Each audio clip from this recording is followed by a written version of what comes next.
प्रणाम। कि सम्मान परिस्थिति और समय का होता है, लेकिन कई बार हम उसे अपना सम्मान समझने की भूल कर बैठते हैं। जीवन का सार समझाने वाली या हमें एक अच्छा इंसान बनने के लिए प्रेरित करने वाली एक छोटी सी कहानी जो आपके जीवन में एक बहुत बड़ा बदलाव लेकर आएगी।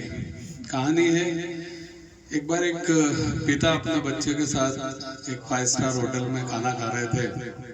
खाना खाने के पश्चात वो वहाँ से निकलते हैं, होटल से अपनी कार में बैठते हैं। बच्चा बहुत छोटा होता है, उनका 8-10 साल की उसकी उम्र होती है। बच्चा आगे की सीट पे, ड्राइविंग सीट पे, उसके फादर बैठे गाड़ी चला रहे हैं। उसके फादर एक बड़े ऑफिसर होते हैं कहीं सचिवालय में।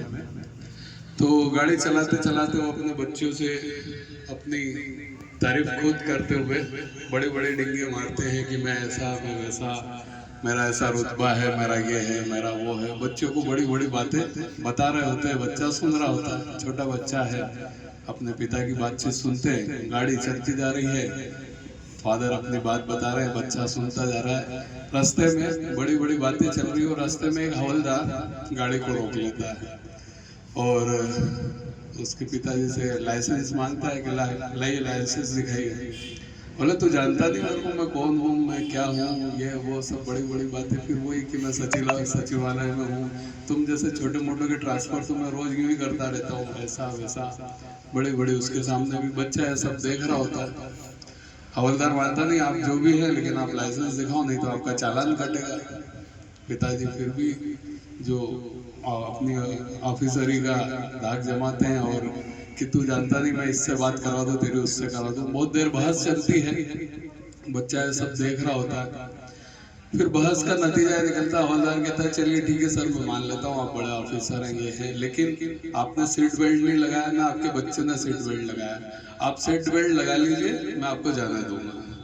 चलो वो जो ऑफिसर होता है वो भी सोचता है कि चलो ठीक है, बात यही निपट रही है, तो वो सीट बेल्ट लगा लेता है, बच्चे को भी सीट बेल्ट लगवा देता है और आगे बढ़ने लगते हैं।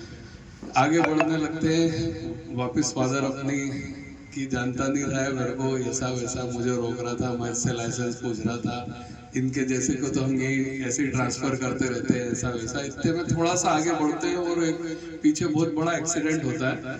एक साइकिल से एक बुजुर्ग जा रहा होता है और एक कार उसको टक्कर मार देती है। बुजुर्ग गिर जाता है, घायल हो जाता है। हवलदार उसको उठाता है और इनको रोकता है, जो ये सचिवालय वाले अपने साहब हैं, कि रुकिए साहब, सचिवालय साहब रुकिए, ये एक्सीडेंट हो गया और इसको तुरंत अस्पताल पहुंचा दीजिए।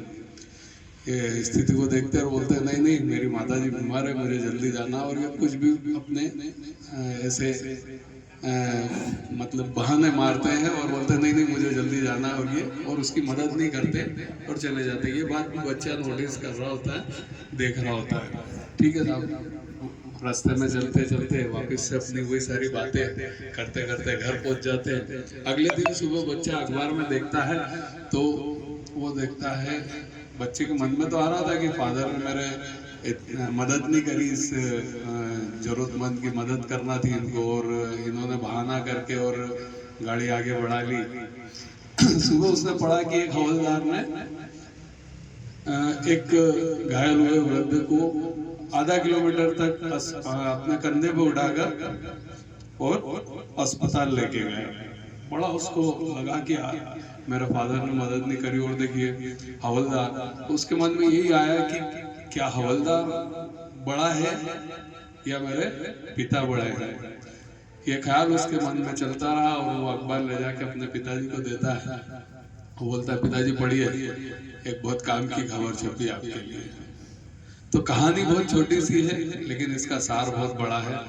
आपके पास कितना ही पैसा हो, कितना ही बड़ा पद हो, कितनी बड़ी आपकी प्रतिष्ठा हो, आपके पास सब कुछ हो, लेकिन अगर आपके पास इंसानियत नहीं है तो आप एक इंसान भी नहीं है।